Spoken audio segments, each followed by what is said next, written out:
To be efficient, a logo needs to communicate precisely and powerfully what the business is doing.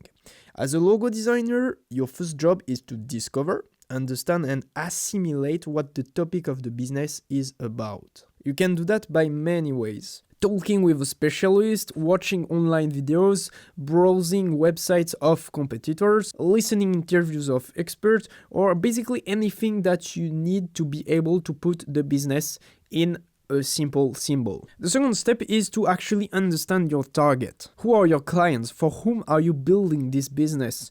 Who are the people you want to seduce with this logo? During this step, you want to put yourself in the shoes of your target in order to build an adapted logo. You'll achieve that by also doing some researches.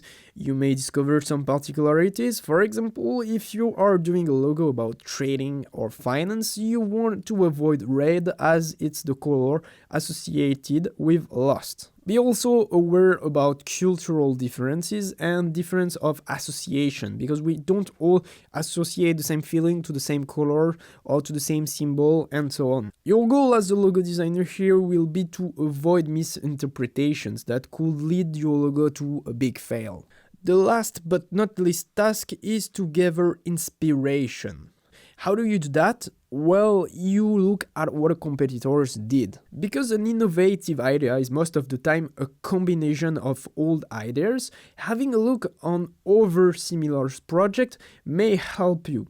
The goal here is not to copy ideas, of course, but to understand how your topic is materializing through different variations, designers, countries. From there, you can choose to include or exclude some elements and therefore create your own version, whom will be similar in some ways, yes, but really different in many other ways, because it will be your version.